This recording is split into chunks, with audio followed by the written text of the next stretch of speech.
আজকে আবারও একটি ডেলিকেটস থেকে নতুন রেসিপি নিয়ে আসলাম। হ্যালো এভরিওয়ান, আসসালামু আলাইকুম। সবাই কেমন আছেন? কে কোথা থেকে আমার নতুন ব্লগটি দেখছেন কমেন্ট বক্সে জানাবেন।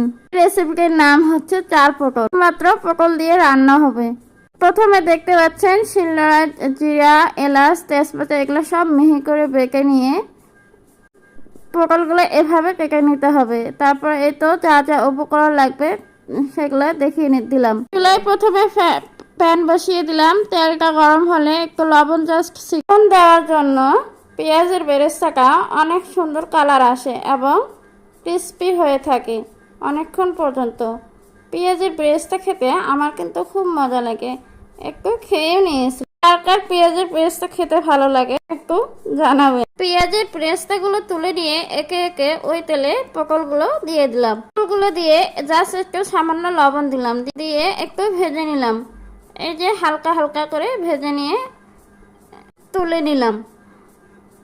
তো পটলগুলো এক এক করে তুলে নিয়ে বাদামগুলো আর কিশমিশ ভেজে নেব একটু হালকা করে ভেজে নেওয়ার পর এক এক করে পেঁয়াজ, ঘি আর মশলা আর যেগুলো বেটে রেখেছিলাম, কাঁচামরিচ পেস্ট করে রেখেছিলাম, সেগুলো কষিয়ে নেব।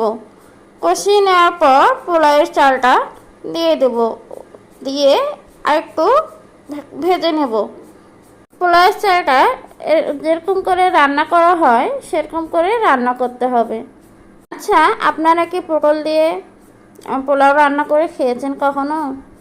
এভাবে রান্না করে খেয়ে দেখবেন, কিন্তু খেতে কিন্তু অসাধারণ ছিল। এতে এখন হলুদ দিয়ে দেব, জাস্ট একটু লবণ দেব, দিয়ে আর একটু ভালো করে নেড়ে এই যে যতক্ষণ না ভাজা হবে, যতক্ষণ না হালকা করে লাল লাল হবে ভাজতে হবে। এই পোলাওটা কিন্তু সাধারণত পটল দিয়ে রান্না করতে হয়, মাছ মাংস কিছু লাগে না। এমনি মন চাইলেও পোলাও রান্না করি, পটল দিয়ে রান্না করতে পারেন। এভাবে খেতে অনেক মজা হয়। মাঝে মাঝে কিন্তু এরকম পোলাও রান্না করে বাচ্চাদের টিফিনও দিতে পারেন। না বলে এভাবে জাস্ট একটু রান্না করে প্রেজেন্ট করে টিফিনে দিয়ে দিতে পারেন। পোলাওটা পোলাওয়ের মতন কিছুটা রান্না করতে হবে প্রথম দিকে। জাস্ট এই তো হয়ে গেছে।